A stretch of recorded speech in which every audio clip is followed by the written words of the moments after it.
నమస్తే, నేను Roja. Welcome to special debate. ఇది ఒక కీలక సమయం. ఇండియా ఇప్పుడు ఏం చేస్తుంది, ఎలా చేస్తుంది, ఎలా వ్యవహరిస్తుంది అన్నది ఎంతో ముఖ్యం. సందర్భం వచ్చినప్పుడు ఎవరి రంగు ఎలాంటితో తేలుతుంది. అప్పటి వరకు అందరూ మన వాళ్లే, అందరూ మనతోనే ఉంటారు. సహజంగా మనం ఇలాగే భావిస్తాం. కానీ అమెరికా విషయంలో ఇప్పుడు జరుగుతుంటే దాన్ని చూస్తే ఒక ఫుల్ క్లారిటీ వచ్చేస్తుంది. బయటకు ఒకలా, లోపల మరోలా. నిన్నటి వరకు మోడీ మై ఫ్రెండ్, ఇప్పుడు కాదా అంటే అవునని అంటున్నారు. కానీ పాకిస్తాన్ పై కూడా లోపల ఉన్న ప్రేమ బయటకు తీసి చూపిస్తున్నారు. తేడా సుస్పష్టం. ఓవరాల్ గా ఇప్పుడు మనకు ఒక పిక్చర్ క్లియర్ అవుతోంది. అమెరికా మిత్రుడు రూపంలో ఉన్న దుష్మన్ అని అర్థమవుతోంది. అమెరికా తీసుకుంటున్న ప్రతి నిర్ణయం కూడా ఇండియాకు ప్రతికూలమే. ఎందులోనైనా కానీ తనకు లాభం చూసుకుంటోంది అగ్రరాజ్యం.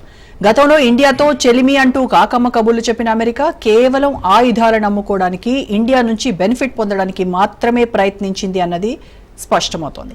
ఇండియాతో సఖ్యత చూపించడం వెనుక అమెరికా బిజినెస్ బ్రెయిన్ ఉంది. అంతేగాని ఇండియాపై అమెరికాకి ఎప్పటికీ ప్రేమ లేదని తాజాగా రుజువవుతోంది. ఒక్క మాటలో చెప్పాలంటే డొనాల్డ్ ట్రంప్ పాకిస్తాన్, ఇండియాను కలిపి ఉచ్చరించడం నీచాతి నీచం అని చెప్పాలి. ఆ దేశం దుర్బుద్ధిని ట్రంప్ భారతీయులకు మరొకసారి రుచి చూపించే ప్రయత్నం చేస్తున్నాడు. అమెరికా అంటే వంచన, అమెరికా అంటే దగా అన్నది మరోసారి రుజువైంది. వాస్తవానికి పాకిస్తాన్ను పెంచి పోషిస్తోంది అమెరికానేనని వేరే చెప్పాలా? ఈ విషయాన్ని ఆలస్యంగానైనా భారతీయులు గుర్తిస్తే మంచిది.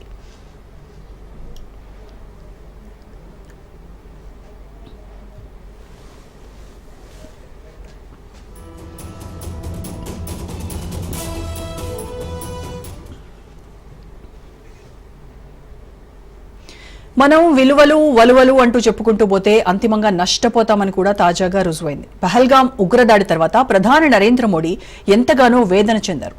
పాకిస్తాన్ చేస్తున్న కుట్రలను ప్రపంచానికి ఏకరువు పెట్టారు. ఓవైపు దౌత్యం, మరోవైపు యుద్ధనీతి.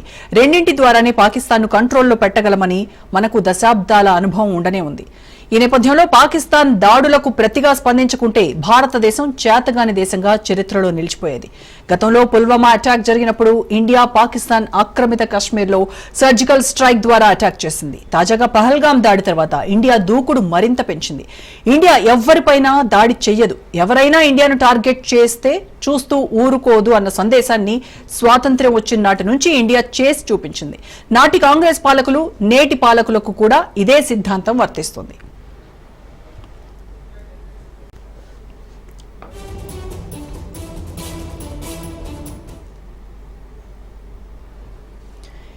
ఇండియా అంటే చేతగాని దేశం, చేవలేని దేశం కాదురా అన్న భావనను పూర్తి స్థాయిలో పాకిస్తాన్ కు చూపించింది. పాకిస్తాన్ అసలు స్వరూపం ప్రపంచానికి స్పష్టం చేసింది. పాక్ అకృత్యాలను ప్రపంచానికి చూపించాలని ఇండియా ఎంతగా ప్రయత్నించినా అమెరికా మాత్రం కళ్లకు గంతలు కట్టుకుంటోంది. తనకేమీ కనబడడం లేదని, మీకు ఏమీ కనబడడం లేదు కదా అంటూ ప్రపంచ దేశాలను తన చెప్పు చేతల్లో ఉంచుకుంటోంది. ప్రపంచం అంతా అమెరికా మాయలో ఉంది. ఇప్పుడు ఇండియా ఆచితూచి వ్యవహరించాల్సిన సమయం ఆసనమైంది. ఓవైపు అమెరికాను కార్నర్ చేస్తూనే పాకిస్తాన్ పీచమణచాల్సిన సమయం ఆసనమైంది. ప్రధాని నరేంద్ర మోడీ ఇప్పుడు యుద్ధం చేయడంతో పాటు యుద్ధ సంసద్ధత ద్వారా పాకిస్తాన్ చెమడాలు వల్చాలి. పాకిస్తాన్ కు సపోర్ట్ చేసే వాళ్లను ఎదుర్కొనేలా ఇండియా దౌత్య నీతి ఉండాలి.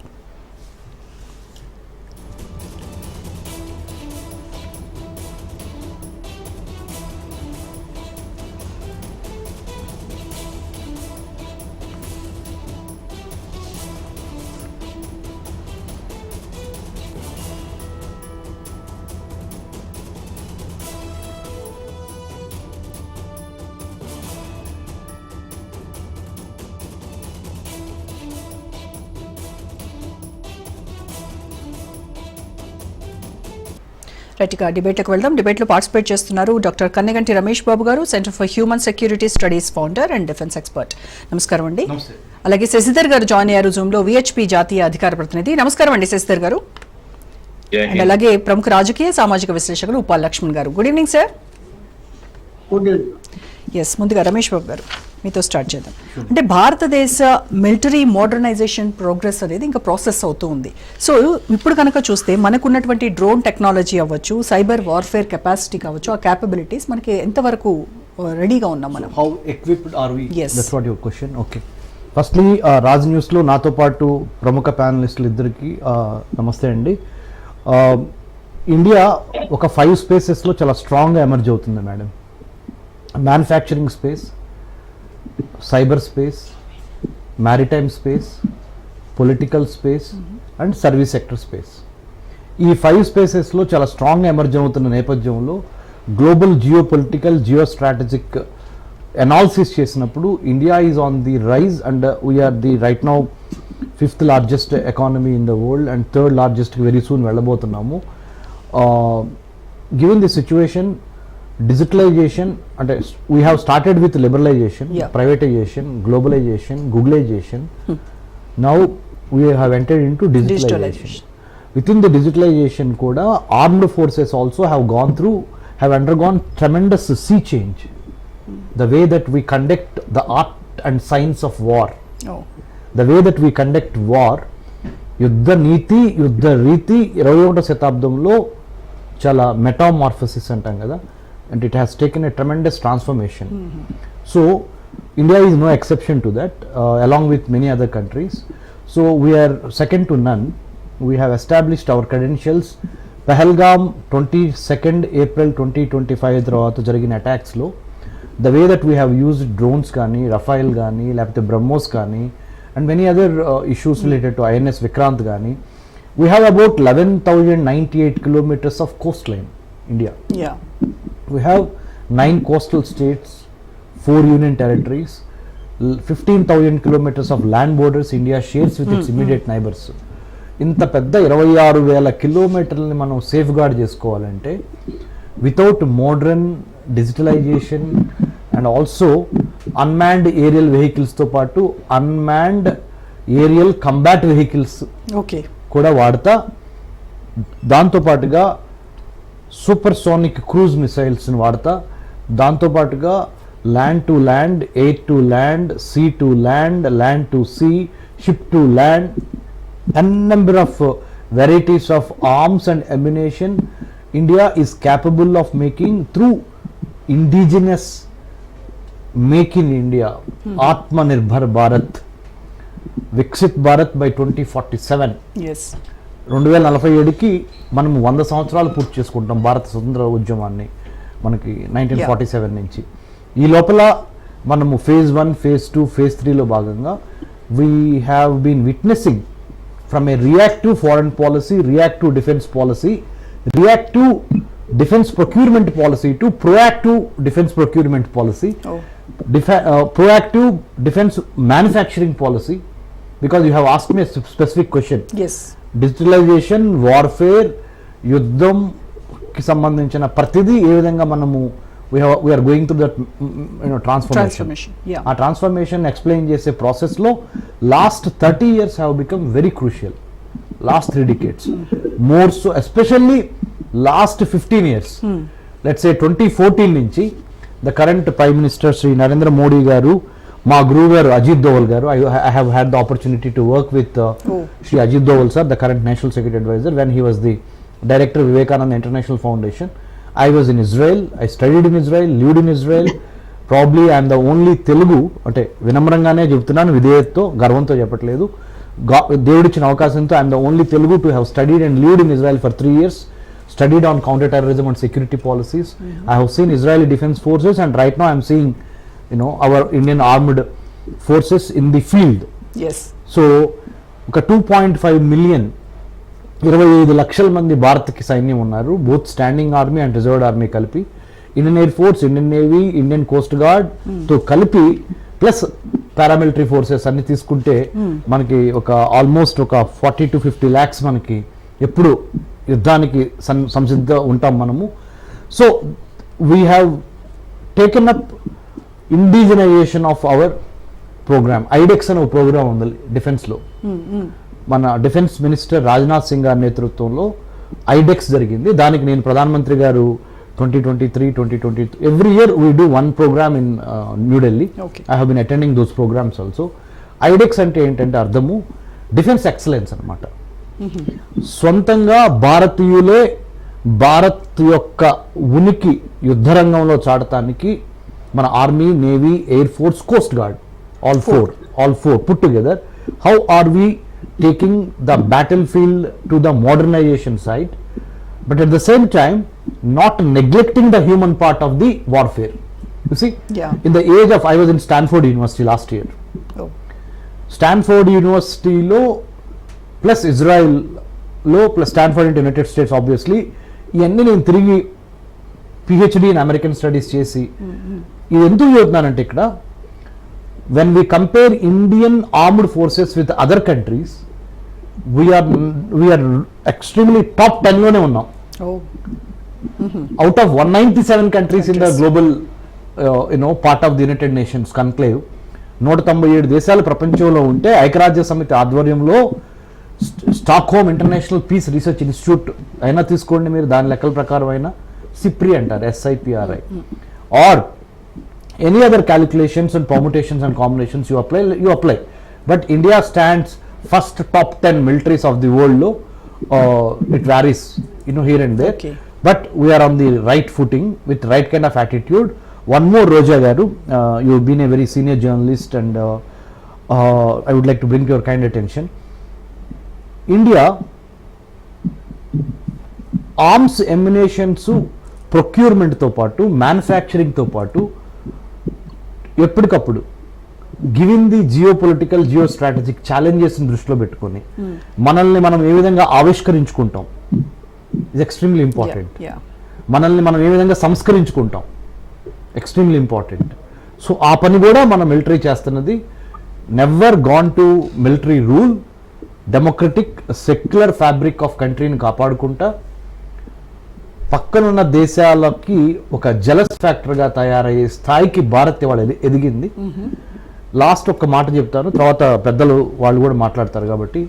భారత్ BHARAT దానికి నేను ఒక యాక్రానిమ్ ఆర్ అబ్రివేషన్ చేశానండి, మీరు అనుమతిస్తే అది చెప్తాను. Bharat BHARAT stands for building a harmonious and audacious Raj to advance trade, technology and then talent and to take care of, to decimate, to destroy terrorism. Bharat stands for building a harmonious but audacious. Harmonious ante sakyataga andartho untane, audacious ante ధైర్య సాహసాలు ప్రదర్శిస్తానే time వచ్చినప్పుడు ఎలా ఉండాలో అలా ఉంటా ఆ రాజ్యాన్ని మనం నిర్మించుకుంటా మనము to promote, to advance what, not terrorism, yes, to trade, technology, talent with the tenacity. We have the capacity to take care of the terrorism. This is what Bharat in 21st century stands for. Whatever I have defined is a reflection of Indian armed forces metamorphosis from 1999 Kargil to till now. Yes, wonderful. Welcome back. Shashidhar గారితో మాట్లాడదాం. శశిధర్ గారు, మనం చూడాల్సింది ఇప్పుడు US dual approach ఏదైతే ఉందో, ఇటు ఇండియాతో అటు పాకిస్తాన్తో బ్యాలెన్స్డ్ రిలేషన్స్ మెయింటైన్ చేస్తూ ఉంది. మొన్నటి వరకేమో India is I love India and Modi is my friend అని చెప్పాడు. ఇప్పుడు చూస్తే ఇటు పాకిస్తాన్తో కూడా చక్కగా రిలేషన్స్ మెయింటైన్ చేస్తూ తన జిత్తులు మారి నక్క తెలివితేటలను చూపిస్తున్నటువంటి పరిస్థితి. సో ఇలాంటప్పుడు ఇండియా డిఫెన్స్ స్ట్రాటజీస్ను ఎలాంటి మనం మెయింటైన్ చేయాలంటారు? మనం ఈ రోజున అమెరికా మీద ఆధారపడే పరిస్థితిలో లేము. 21వ శతాబ్దం లోపట ఆత్మ నిర్భర భారత్ ఏ విధంగా యుద్ధం చేస్తుంది, యుద్ధ నీతి ఎట్లుంటది, యుద్ధ రీతి ఎట్లుంటది, యుద్ధ తంత్రం ఎట్లుంటది, స్వదేశీ పరిజ్ఞానంతో మన భారతదేశం యొక్క త్రివిధ దళాల వద్ద ఉన్నటువంటి ఆయుధ సంపత్తి ఎంత 100% టార్గెట్ ను ఎట్లా రీచ్ అయి కొట్టగలుగుతుందో మనం ప్రపంచానికి చూపెట్టినాం. అమెరికా వెన్నులో కూడా ఇవాళ వణుకు వచ్చింది. చైనా దిమ్మ తిరిగేటువంటి షాక్ ఇచ్చినాం చైనాకు. పాకిస్తాన్ ను కోలుకోలేనటువంటి దెబ్బతీసినాం. నిన్న ప్రధానమంత్రి గారు మాట్లాడినటువంటి విషయాలు మనం చూస్తే ఇవాళ గతంలో మనం అనేక దేశాలు LOC దాటితే మనం ప్రశ్నించేది లైన్ ఆఫ్ కంట్రోల్ ఎందుకు దాటిందని. ఇవాళ పాకిస్తాన్ బార్డర్, ఇంటర్నేషనల్ బార్డర్ దాటినాం మనం. IPL ఇండియా పాకిస్తాన్ లైన్ ఎక్కడికంటే 3 రోజులు 2020 మ్యాచ్ ఆడినట్టు పాకిస్తాన్ మూలకు పోయి కొట్టొచ్చినాం మనం. రావల్పిండికి పోయి కొట్టొచ్చినాం, కరాచీకి పోయి కొట్టొచ్చినాం, లాహోర్కు పోయి కొట్టొచ్చినాం, అదేవిధంగా బహవల్పూర్కు పోయి కొట్టొచ్చినాం. బహవల్పూరు, మురీదు, అమెరికా కూడా కొట్టలేదు ఒసామా బిన్ లాడెన్ వేట లోపట. అటువంటి ప్రాంతాలలో కూడా మనం డ్రోన్లు పోయినాయి, కొట్టొచ్చినాయి. అదేవిధంగా నూర్ఖాన్ ఎయిర్ బేస్ ను మనం నామరూపాలు లేకుండా చేసినాం. అటామిక్ ఎనర్జీకి ఆ ఎయిర్ బేస్ ఒక నర్వ్ లాంటిది పాకిస్తాన్ కు. ఇప్పటికీ పాకిస్తాన్ చెప్పుకోలేకపోతుంది తన ఏ రకంగా వాచిపోయిందో. తెలుస్తుంది ఒక్కొక్కటి ఇవాళ బయటికి వస్తాయి కొన్ని రోజుల లోపట. కాబట్టి అమెరికా మీద ఇవాళ మనం ఆధారపడేటువంటి పరిస్థితుల్లో లేవు. మన స్వదేశీ ఆత్మనిర్భర యొక్క టెక్నాలజీ అమెరికా F-16 ను నేలగూల్చినాం మనం. అత్యాధునికమైనటువంటి టెక్నాలజీని విరవీగింది అమెరికా. F-16 మనం నేలగూల్చినాం. అదేవిధంగా చైనా నుంచి అమెరికా పాకిస్తాన్ తెచ్చుకున్నటువంటి JF-17 JF-10 కుప్పగూల్చినాయి మన యొక్క ఎయిర్ ఫోర్స్. అదేవిధంగా చైనా మిసైల్స్ PL-15 ఇలా కుప్పగూల్చినాం మనం. అంటే మన యొక్క స్టాండర్డ్ బాంబులకు ఎట్లా ఉన్నాయి, చైనా తుస్ బాంబులు ఎట్లున్నాయి వాళ్ళ ప్రపంచం చూసింది. ఇవాళ వాళ్ళకి అది కూడా భయం పడ్డది. అటు అమెరికాకు కానీ అటు చైనాకు కానీ అదొక, ఎందుకంటే ఆయుధాలు అమ్ముకోకపోతే ఆ దేశాల యొక్క బతుకు లేదు. అస్తమానం అమెరికా చరిత్ర అందరికీ తెలిసిందే. మనతోటి కూడా ఏ రోజు మనం విశ్వసనీయ మిత్రునిగా ఏ రోజు చూడలేదు. అమెరికా మిత్రత్వం ఎప్పుడు కూడా అవకాశాల మీద, ఆర్థిక బంధాలతోటి ముడిపడి ఉంటది. అమెరికా పూర్తిగా వ్యాపారం కోసమే మిత్రత్వం గాని, వ్యాపారం కోసమే శత్రుత్వం గాని పెంచుకునేటువంటి దేశం. ఆ దేశ స్వభావం అది. ఇవాళ నిజమైనటువంటి మిత్రులు భారత్ కి ఎవరు అనుకుంటే అటు ఇజ్రాయెల్ గాని రష్యా గాని ప్రూవ్ చేసుకున్నాయి. కానీ వాళ్ళ అమెరికా తన వంకర బుద్ధి చూపెట్టింది. అమెరికా ఏ రకమైనటువంటి వంకర బుద్ధి ఉంటుందని మనకేం తెలియక కాదు. తమ దేశం మీద ట్విన్ టవర్స్ మీద 9/11 దాడి జరిపి ఆశ్రయం పొందినటువంటి ప్రదేశం ఎక్కడండి? Osama bin Laden, Pakistan. అటువంటి పాకిస్తాన్ కు ప్రపంచ బ్యాంకుల నుంచి మొన్ననే కాదు, అమెరికా ఆఫ్ఘనిస్తాన్ మీద పోరాడుతున్నప్పుడు కూడా, ఆల్ ఖైదా మీద పోరాడుతున్నప్పుడు కూడా నిధులు ఇప్పించినటువంటి వంకర బుద్ధి. ఆ నిధులతోటే మళ్ళీ ఆయుధాలు వాళ్ళు కొనుక్కున్నారు. ఇది అమెరికా చరిత్ర. కాబట్టి వాళ్ళ అమెరికా మనకు విశ్వసనీయ ఉంటే ఎంత, లేకపోతే ఎంత. ఇవాళ భారత్ సైనిక రంగం లోపల ఇంతకాలం మనం చెప్పేది అన్నిట్లలో ఒక మన స్కేల్ రికార్డ్ ఉంది. ఈ రోజున మన మిత్ర దేశాలైనటువంటి ఇజ్రాయెల్, రష్యా కూడా వాళ్ళ టీవీ ఛానళ్లలో కూడా వస్తా ఉంది, మేము ఇచ్చినటువంటి టెక్నాలజీ కంటే అద్భుతమైనటువంటి టెక్నాలజీ భారత్ సొంతం అని చెప్పి. ప్రపంచం లోపట, సైనిక రంగం లోపట, సైనిక శక్తి సామర్థ్యాల లోపట, ఆయుధ సంపత్తి లోపట సూపర్ పవర్ నెంబర్ 1 ఇవాళ భారత్ అని ఆపరేషన్ సింధూర్ ప్రూవ్ చేసింది. ఆపరేషన్ సింధూర్ ఇవాళ ఒక విజయాన్ని నమోదు చేసింది. మన యొక్క స్వదేశీ బ్రహ్మోస్ గాని, ఆకాష్ గాని ఏ రకమైనటువంటి ఖచ్చితమైనటువంటి టార్గెట్ ను ఛేదించగలుగుతాయో. ఆయుధాలు ఒకటే కాదు, క్షిపణులు ఒకటే కాదు, డ్రోన్లు ఒకటే కాదు, ఒక సాహసము, వీర పరాక్రమాలు ఉన్నటువంటి త్రివిధ దళాల యొక్క పోరాట పటిమను ఇవాళ ఆపరేషన్ సింధూర్ ప్రపంచం ముందర ఆవిష్కరించింది. అందుకే ఇవాళ భారత ప్రధానమంత్రి ఈ రోజే ఆదంపూర్ బేస్ కెళ్లి త్రివిధ దళాలకు ప్రత్యక్షంగా కలిసి వాళ్ళ లోపల మరొక నూతన ఉత్సాహాన్ని నింపి వచ్చిండు. ఈ రోజున చాలా స్పష్టంగా ఉన్నాం మనం. ఆపరేషన్ సింధూర్ ఆగిపోలేదు, తాత్కాలికంగా మనం నిలుపుదల చేస్తున్నాం. ఆపరేషన్ సింధూర్ కొనసాగుతూనే ఉంది.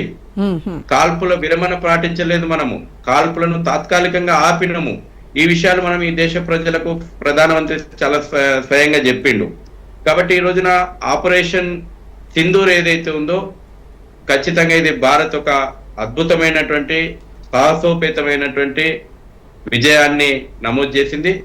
ఈ రోజున అమెరికా భయపడుతుంది, అయినా అటు చైనా. అలాగే శశిధర్ గారు, పాక్ లో హిందూ మైనారిటీలపై జరుగుతున్నటువంటి దాడులు, వాళ్ళని అణిచివేస్తున్నటువంటి తీరుపై విశ్వ హిందూ పరిషత్ ఎలా స్పందిస్తోంది? మొదటి నుంచి కూడా విశ్వ హిందూ పరిషత్ అటు పాకిస్తాన్ లో గానీ, బంగ్లాదేశ్ లో గానీ, బంగ్లాదేశ్ లో మా యూనిట్లు ఉన్నాయి, పనిచేస్తా ఉన్నాయి. ప్రపంచ దేశాల ముందు కూడా చాలా స్పష్టంగా హిందువుల యొక్క హక్కుల పక్షాన మనం పోరాడుతున్నాం. కానీ దురదృష్టం ఏంటంటే ఇస్లామిక్ మతోన్మాదం ఏ రకంగా మారణ హోమం సృష్టిస్తుందో కళ్ళ ముందర కనబడతా ఉంది. అందుకే దూరదృష్టితోటి డాక్టర్ భీమ్రావ్ రామ్జీ అంబేద్కర్ మహనీయుడు ఆ రోజే చెప్పిండు, మతం ఆధారంగా ఒకవేళ ఈ దేశం విభజనకు గురి కావాల్సి వస్తే పాపులేషన్ ఎక్స్చేంజ్ కావాలని పట్టుబట్టిండు. ఈ రోజు కూడా చూస్తున్నాం, మత హింస ఎదుర్కొని ఈ దేశానికి వచ్చినటువంటి వాళ్ళకి ఆశ్రయం ఇస్తా అంటే కూడా ఇక్కడ రాజకీయాలు కూడా మనం చూస్తున్నాం. పాకిస్తాన్ రాజకీయాలు పక్కన పెట్టండి కొంతసేపు, బంగ్లాదేశ్ రాజకీయాలు కొంతసేపు పక్కన పెట్టండి, భారతదేశం లోపల ఇవాళ సెక్యులరిజం ముసుగులో కూడా ఇస్లామిక్ మతోన్మాద రాజకీయాలు నడుస్తా ఉన్నాయి. నా దృష్టిలో అదే ఈ దేశంలో నడుస్తున్నటువంటి సెక్యులర్ రాజకీయాలు ఇస్లామిక్ మతోన్మాద రాజకీయాలే. చూస్తాం ఇంకా 4 రోజులు అయితే ఆపరేషన్ సింధూర్ మీద కూడా ఎట్లా విషయం వెళ్ళగలుగుతారో. ఇప్పుడే విషయం వెళ్ళగలిగితే దేశ ప్రజలు తూ అంటారని చెప్పి ఆగుతా ఉన్నారు. రాబోయే 4-5 రోజుల లోపల ఆ రకమైనటువంటి రాజకీయాలు కూడా మనం చూస్తాం. అందుకే ఇవాళ నయా భారత్ ఎట్లుంటదని చెప్పి ప్రధానమంత్రి చాలా స్పష్టంగా చెప్పిండు. సర్జికల్ స్ట్రైక్ గానీ, ఎయిర్ స్ట్రైక్ గానీ, ఆపరేషన్ సింధూర్ గానీ కొత్త నామ్స్ యుద్ధ రీతి లోపల నమోదు చేసింది. భారత్ విధానం ఇదే, 0 టాలరెన్స్. అది సరిహద్దు తీవ్రవాదమైన, సరిహద్దు లోపల ఉన్నటువంటి తీవ్రవాదమైన. అందుకే ఈ రోజు కూడా కూమింగ్ నడుస్తా ఉంది, ఈ రోజు కూడా ఎన్కౌంటర్ నడుస్తా ఉంది జమ్మూ లోపల. ఇవాళ ఈ ఆపరేషన్ సింధూర్ ద్వారా ఈ దేశంలో ఉన్నటువంటి మతోన్మాద శక్తులకు కూడా చాలా స్పష్టమైనటువంటి ఒక సందేశం ఇచ్చినాం మనం. ఇక్కడ ఈ రోజు కూడా వేర్పాటువాదులు, సపరేటిస్టులు ఉన్నారు ఈ దేశం లోపల. మతం ఆధారంగా సపరేట్ కావాలనుకున్న చెప్పినాం మనం. పాకిస్తాన్ పీచమనిచినము. సపరేటిజం తోటి ఏర్పడ్డటువంటి పాకిస్తాన్ నామరూపాలను లేకుండా చేసేటువంటి సత్తా ఉంది, మూసుకొని కూర్చోండి అని చెప్పినాం. అదే విధంగా ఈ దేశం మళ్ళీ మాట్లాడతాను శశిధర్ గారు, మళ్ళీ మాట్లాడతాను. లక్ష్మణ్ గారితో ఒకసారి మాట్లాడదాం. లక్ష్మణ్ గారు, నిన్న మోడీ మాట్లాడిన తర్వాత కొన్ని ప్రశ్నలకి సమాధానం మాకు అక్కడ ఆయన మాట్లాడిన దాంట్లో మాకు సమాధానం దొరకలేదు, మాకు ప్రశ్నలుగానే మిగిలిపోయాయని కొంతమంది వ్యక్తం చేశారు. వాటిలో మేజర్గా ఫస్ట్ వన్ వచ్చేసి ఉన్నపళంగా కాల్పుల విరమణ నిర్ణయం ఎలా తీసుకున్నారు, ఓకే, ఏ టర్మ్స్ మీద ఈ అంగీకారం కుదిరింది, అండ్ ఈ నిర్ణయం వెనుక అమెరికా పాత్ర ఏంటి? ఎందుకంటే ఇండియా పాకిస్తాన్ సమస్యకి అమెరికా మధ్యవర్తిత్వం వహించిందని చెప్తున్నారు. ముందుగానే ఇటు ఇండియా కంటే పాకిస్తాన్ కంటే ముందుగానే ట్రంప్ ట్వీట్ చేసేసాడు. ఇక్కడ మనం ఆలోచించాల్సింది ఏమిటంటే, మనది మానవత దేశం, అందరూ జీవించాలి అనేటువంటిది మనం కోరుతాం. హిందూ ధర్మం కానీ, అలాగే భారతీయ జనతా పార్టీ కానీ ఇక్కడ పరిస్థితులను బట్టి యుద్ధం చేయాలి కానీ సామాన్య ప్రజలు కూడా చనిపోయేటట్టు యుద్ధం చేయడం అనేది ఈ ఆధునిక కాలంలో సరిపోదు. అది ఎవరైనా కానీ, అటువైపు ఉన్న పాకిస్తానీలైనా కూడా పాకిస్తాన్ పౌరులు మనకు శత్రువులు కాదు. పాకిస్తాన్ లో ఉన్నటువంటి టెర్రరిస్టులు మనకు శత్రువులు. ఆ టెర్రరిస్టులను ప్రోత్సహిస్తున్నటువంటి అక్కడి ప్రభుత్వంలో ఉన్నటువంటి పెద్దలు మనకు వ్యతిరేకులు తప్ప సామాన్య ప్రజలు కాదు. సామాన్య ప్రజలు మనం ఎందుకు వ్యతిరేకిస్తాము? మనకు అవసరమేముంది? అందుకనే కదా సివిలియన్స్ పైన మనం దాడి చేయలేదు కదా. అందుకని చాలా యుద్ధ నీతిని పాటించి మోడీ గారు చాలా జాగ్రత్తగా ఈ ఇష్యూ డీల్ చేశారు. అసలు ఇట్లా చేస్తారని మన భారతీయులు ఎవరు కూడా ఊహించి ఉండరు, ప్రతిపక్షాలు కూడా ఊహించి ఈ విధంగా చేస్తారు అంటే వాయిస్ లేకుండా పోయింది కదా ఎవరికి. ఇవాళ ముస్లిమ్స్ కూడా మన దేశంలో ఎందుకు పాకిస్తాన్ వ్యతిరేకిస్తూ ప్రదర్శనలు చేశారు? మరి ఆ ముస్లింస్ అంతా బీజేపీ కాబట్టి వ్యతిరేకించాలి కదా, వ్యతిరేకించలేదే. ఎవరో ఒకరో ఇద్దరో మతమోడీలు ఉంటారు, వాళ్ళు ఏదైనా ఎక్కడైనా సోషల్ మీడియాలో మాట్లాడిందొచ్చేమో, కానీ ఓవరాల్ గా ఎక్కడ కూడా ముస్లింలు మనల్ని వ్యతిరేకించలేదు, ఈ యుద్ధాన్ని వ్యతిరేకించలేదు, సపోర్ట్ చేశారు, దాడి చేయవలసిందే అని చెప్పారు. మన యుద్ధ నీతిలో మనం ఫస్ట్ ఏం తీసుకున్నాం? టెర్రరిస్టులను హతమార్చాలా. సరిగ్గా అదే స్థావరాల మీద మనం దాడి చేయాలి. ఓకే 100 మంది చనిపోయారు అంటున్నారు, వాళ్ళు లెక్క చెప్పడం లేదు పాకిస్తాన్. తర్వాత వాళ్ళ యొక్క ఏవైతే ఆయుధాలు ఉపయోగిస్తున్నారో అవన్నీ కూడా మనము భస్మీపటలు చేశాము, అవి మన మీద ప్రయోగించకుండా చేయగలిగాము. అన్నిటి మించి అణుబాంబులు ఎక్కడైతే ఏదో కొండ ప్రాంతంలో చిత్తం చేసి పెట్టి ఉన్నారో అక్కడ దాడి చేయగలిగారు. అది పార్షియల్ గా దెబ్బతింది, ఇంకా ఉపయోగించడానికి వీల్లేదని అంటున్నారు. సాంకేతిక పరంగా వాళ్ళేం ప్రకటించలేదు ఇంకా.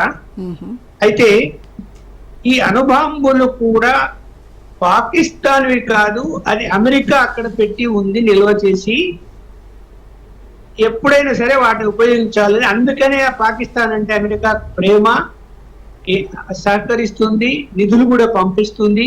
ఇప్పుడు IMF ను ఇన్ఫ్లుయెన్స్ చేసి నిధులు పంపిస్తుంది కదా. ఇప్పుడు ఇన్ఫ్లుయెన్స్ చేస్తుంది అమెరికా. చేయకూడదు చెయ్యదు అని మనం చెప్పడానికి లేదు. Hmm. చాలా డేంజరస్ గేమ్ ఆడుతుంది అమెరికా. ఈ డేంజరస్ గేమ్ ఆడుతూ ఉన్నప్పటికీ కూడా ఇప్పుడు ఎంత మిస్గైడ్ చేశారు. మనమే ఏదో రాజీ చేయమని కోరినట్టు ట్రంప్ ప్రకటించాడు. 2 దేశాలు అడిగాయి కాబట్టి నేను ఇంటర్ఫీర్ అయినా అంటాడు. అయ్యా అసలు మేము అడగనే లేదు, వాళ్ళే ఫోన్ చేశారు విదేశాంగ కార్యదర్శి. చర్చ అది కేవలం కాల్పుల గురించి చర్చ జరిగింది. అది అణుబాంబుల ప్రయోగం వరకు వెళ్తే ప్రపంచ దేశాలకు మంచిది కాదు, అమాయకులు చనిపోతారు, అంతవరకు వెళ్ళారు మీరు, దాన్ని ఆపండి అని చెప్పడానికి మాత్రమే మాట్లాడారని మనం చెప్తూ ఉంటే మధ్యలో వాళ్ళు ఏం చెప్తున్నారు, వాణిజ్య వ్యాపారాలు గురించి ఇవన్నీ కూడా మేము కండిషన్లు పెట్టాము, అందువల్లనే తగ్గారు, రాజుకొచ్చారు అని మాట్లాడుతున్నారు.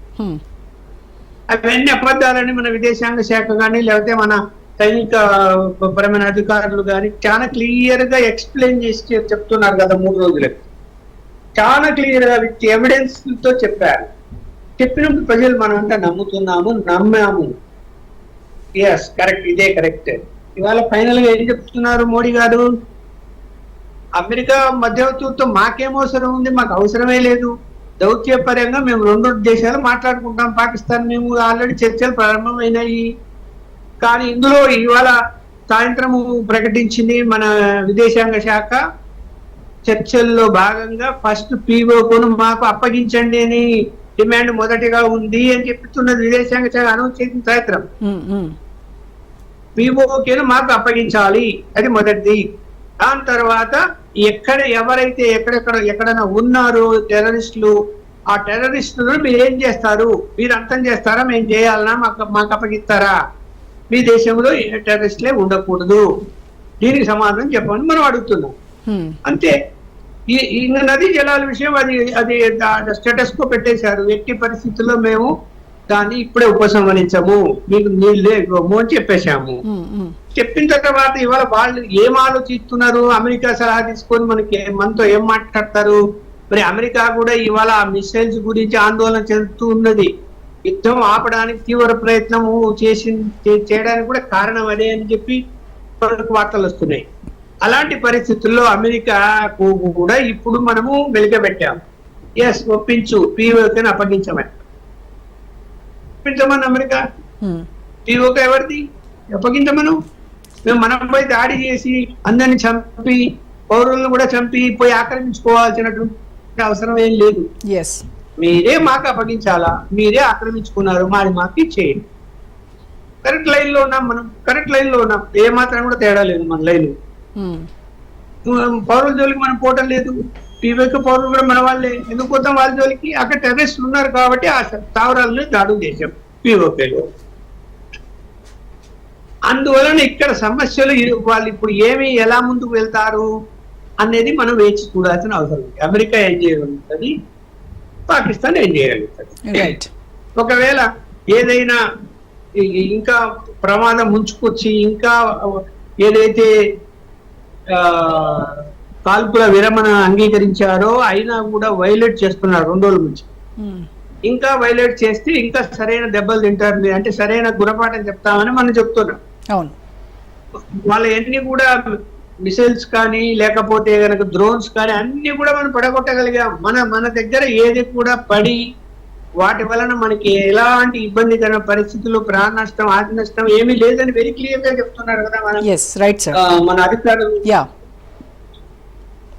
కాబట్టి ఈ పరిస్థితుల్లో మనం వెనుకడుగు వేయకూడదు. అయితే ఒకటి నాకు ఈ కాంగ్రెస్ పార్టీ వాళ్ళు నిన్నటి నుంచి ఒక వాదన, ఇవాళ కూడా ఒక వాదన లేపిన దాంట్లో ఒకటి ఏం అడుగుతున్నారు అంటే, ఎవరైతే టెర్రరిస్టులు వచ్చి పహల్గామ్ లో 4 అందరినీ కాల్చి చంపారో ఆ టెర్రరిస్టులు ఏమయ్యారు, వాళ్ళు చచ్చారా, ఉన్నారా, ఎవరి దగ్గర ఉన్నారు, వాళ్ళు ఒకవేళ పాకిస్తాన్ లో ఉంటే మనకు అప్పగించాలి, మనం అడగాలి కదా. ఇది మాత్రం నేను కూడా అంగీకరిస్తా. దీనికి భారత ప్రభుత్వం కూడా సమాధానం చెప్పాలి. ఒకవేళ వాళ్ళ దగ్గర సమాచారం ఉంటే వాళ్ళు చచ్చారా, తప్పించుకొని పోయారా, పోయి ఎక్కడికి పోయారు, లేకపోతే మన దేశంలోనే మన వాళ్ళు ఎవరైనా వాళ్ళకి ఆశ్రయం వాళ్ళు ఇస్తున్నారా? దాచిపెట్టి ఉంచారా, వాళ్ళకి సపోర్ట్ చేస్తున్నారా అనేది బయటికి రావాలి కదా, Yeah. ప్రజలు చెప్పాలి. ఇప్పుడు మనకి ఇష్యూ ఎక్కడ స్టార్ట్ అయింది, వాళ్ళు ఎంటర్ అయ్యి చంపారు. మన టార్గెట్ వాళ్ళు కూడా, ఫస్ట్ టార్గెట్ వాళ్ళే ఉండాలి కదా, రైట్ అండి, రైట్. ఫస్ట్ టార్గెట్ వాళ్ళే ఉండాలి కదా. యా, మరి వాళ్ళు ఏమైపోయారు, దాని గురించి ప్రభుత్వం ఏం చెప్పడం లేదు ఇప్పటివరకు.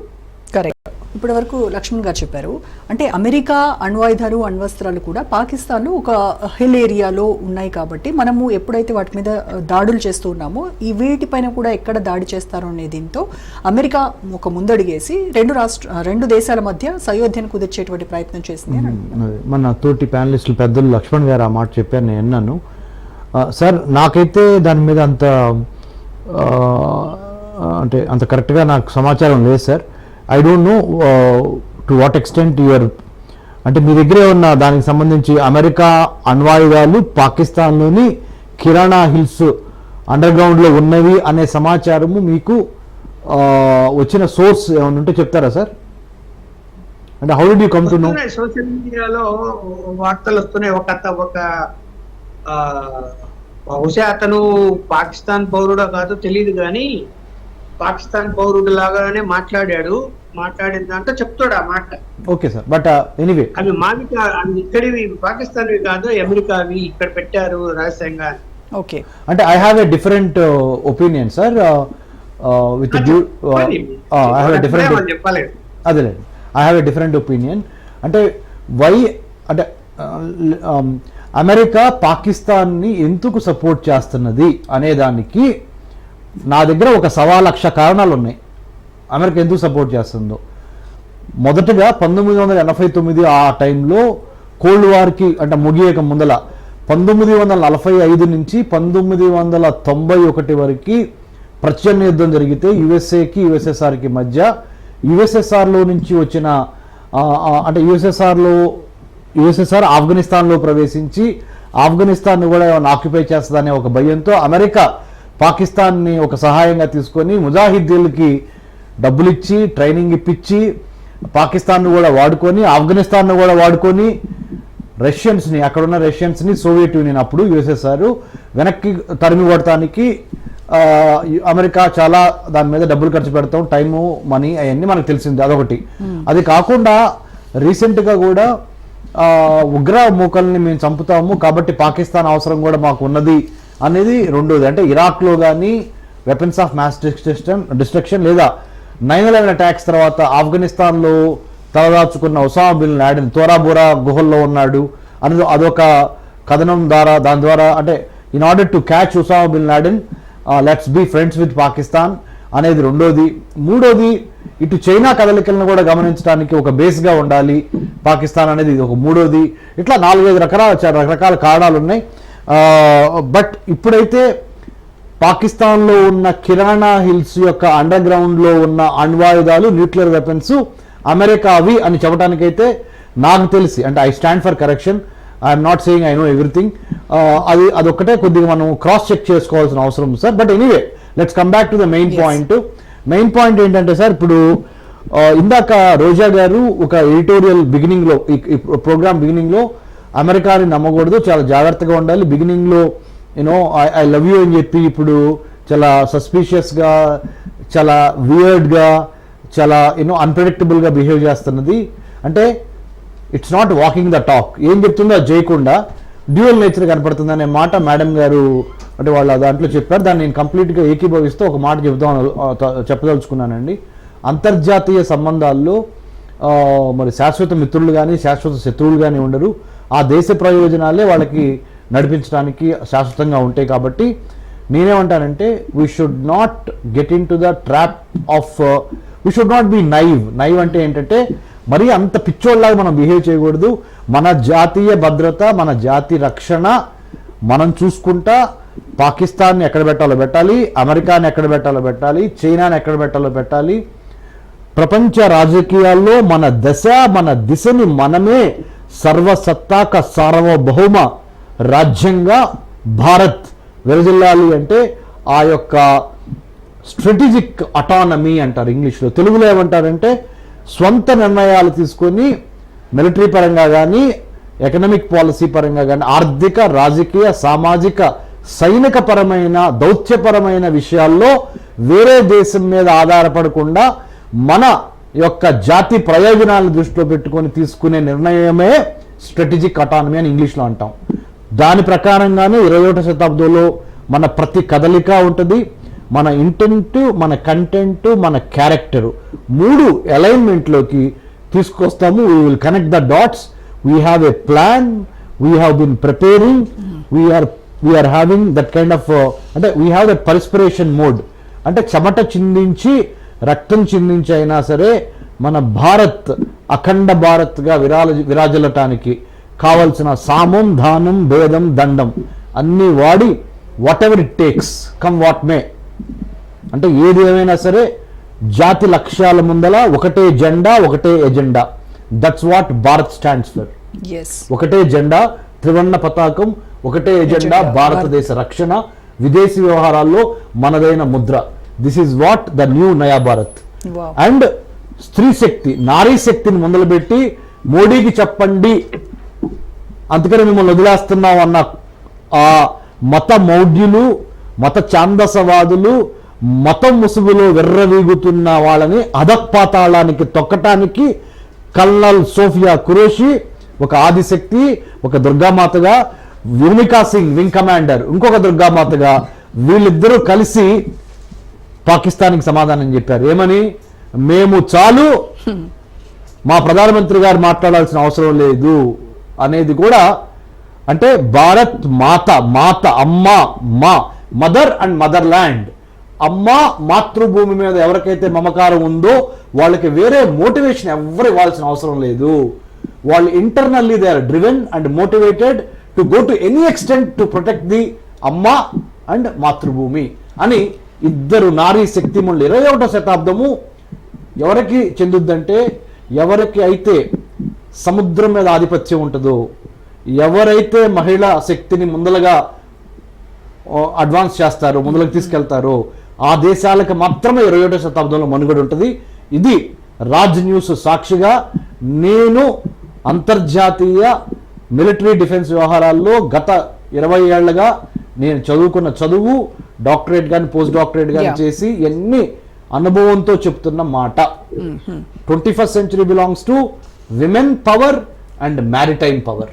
Wow, super.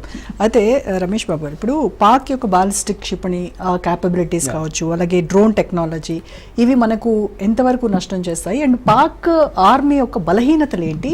మనం వాటిని ఎలా స్ట్రాటజీస్గా మలుచుకోవాలంటే? ఓకే, పాక్ ఆర్మీ బలహీనతలు ఏంటి అని అడిగారు కదా, దాని ఫస్ట్ ఆన్సర్ ఇస్తాను. భారత్ యొక్క బలం ఏంటంటే ధర్మయుద్ధం చేస్తున్నాం మనం. It is humanism versus terrorism. India is championing the cause. తెలుగులో చెప్తాను, మానవతావాదము, మానవత్వాన్ని ప్రపంచ దేశాలన్నీ కలిసి దాన్ని కాపాడే ధర్మ యుద్ధానికి భారత్ని న్యాయకత్వం తీసుకోమని మిగతా సాటి ముస్లిం కంట్రీస్ కూడా దండం పెట్టి నమస్తే పెట్టి, మీరు తప్పితే ఈ ఉగ్రవాద భూతాన్ని ఎవరు అణచలేరు అని మనకు అప్పచెప్పినాయి. కాబట్టి పాకిస్తాన్లో బలహీనతలు ఏంటంటే, ధర్మయుద్ధంలో మేము లేము. ఉగ్రవాదులు నిజంగానే మా పాకిస్తాన్లో ఉన్న 1000 మందిని ఉగ్రవాదమే చంపింది. మత మౌఢ్యము, మత రాజకీయాలే చంపినవి. Islamic republic of Pakistan versus the republic of India. మనం ఎప్పుడు హిందూ రిపబ్లిక్ ఆఫ్ ఇండియా అని చెప్పలా. అంటే మన యొక్క లౌకిక రాజ్యము, secular fabric of this country is also a great advantage to India and a great disadvantage to Pakistan. Because పాకిస్తాన్లో ఉన్న బలూచిస్తాన్, పాకిస్తాన్లో ఒక ప్రావిన్స్ అయిన Balochistan is fighting against Pakistan, స్వతంత్ర దేశంగా రావడానికి. దాంతోపాటు పక్కన ఉన్న ఆఫ్ఘనిస్తాన్కి పాకిస్తాన్కి కూడా పడట్లా.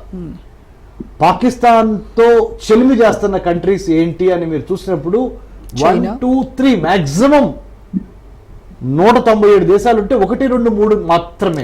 చైనా ముందు వరుసలో ఉంది. అందులో చైనా ముందు వరుసలో ఉంది. అది కూడా ఎందుకుంది? అది ప్రేమ కాదు, అది ఒక బిజినెస్. అది ఒక అంటే అనకూడదు, అదొక అంటే ఆ తాత్కాలికంగా ఆ ఇన్ఫాచ్యుయేషన్లో ఆ టెంప్టేషన్లో పాకిస్తాన్ని పెట్టి డెట్ ట్రాప్ డిప్లొమసీ ద్వారా, అంటే డెట్ ట్రాప్ డిప్లొమసీ అంటే డబ్బులు ఇచ్చి అప్పిచ్చి తిరిగి చెల్లించలేనంత అప్పిచ్చి, మీకు అర్థమవుతుందా, తిరిగి చెల్లించలేనంత అప్పుడు వాళ్ళు గ్రిప్ లో ఉంటారు. గ్రిప్ లో పెట్టుకొని పాకిస్తానీ స్పేస్ ని వాడుకొని యూరప్ తో తన సంబంధ బాంధవ్యాలు పెంచుకొని ఇంకా ఆర్థిక శక్తిగా ఎదగటానికి చైనా వేస్తున్న అది ఒక ట్రాప్ అని పాకిస్తానీయులకి తెలిసి కూడా ఏమీ చేయలేని స్టేజ్ లో ఇది సివిల్ సొసైటీ. కానీ పాకిస్తానీ మిలిటరీ, పాకిస్తానీ ముల్లా, పాకిస్తానీ ఐఎస్ఐ తెలిసి ఎందుకు చేస్తున్నారు అంటే ఆ పాకిస్తానీ ప్రజల మీద, పాకిస్తానీ ప్రజలకు ఉండవలసిన ప్రాథమిక విద్య, వైద్యం, ఆరోగ్యం, పర్యావరణం, ఉపాధి ఇవ్వలేని రాజ్యము ఒక రాజ్యము కాదు. రాజ్యం అంటే 4 ప్రధాన అంశాలు కలిస్తే రాజ్యం అవుద్ది. It's the people, it's the government, it's the sovereignty, it's the territory. All the 4 elements put together, then you become the state. మీకు ఇక్కడ ప్రదేశం కావాలి, ప్రభుత్వం కావాలి, సార్వభౌమాధికారం కావాలి, అన్నిటికీ మించి ఒక నిర్ణీతమైన ఒక ప్రదేశంతో పాటు, ప్రభుత్వంతో పాటు సార్వభౌమాధికారం, ఇవన్నీ కలిస్తేనే రాజ్యం అవుద్ది. పాకిస్తాన్లో వాళ్ళు ఎలా ఉంది madam? The human insecurities of today are tomorrow's national security challenges అంటారు. There is a saying. అంటే ఇవాల్టి రోజున మానవ రక్షణకి సంబంధించిన విద్య, అంటే education insecurity, food insecurity, water insecurity, employment insecurity, if you don't nip them at the bud, అంటే మొగ్గలోనే ఈ యొక్క ఇన్సెక్యూరిటీని మీరు తుంచేయకపోతే tomorrow it becomes a national security challenge. ఒక వృక్షంగా అది ఒక విషవృక్షంగా మారి మొత్తాన్ని నాశనం చేస్తుంది. ఇప్పుడు Pakistan in that is right now in that doldrum. So present మన భారతదేశం ఉన్నటువంటి సిచ్యువేషన్ ఏంటంటే మొత్తం ప్రపంచం అంతా కూడా భారత్ భారతే ఒక దిక్సూచిగా ఉంది ప్రపంచానికి. సో ఏం జరుగుతుందో చూద్దాం. Thank you so much Ramesh Babu garu, Lakshman గారు, శశిధర్ గారు, థ్యాంక్ యూ అండి. ఇది వాటి special debate. Stay tune to Raj news. జై హింద్.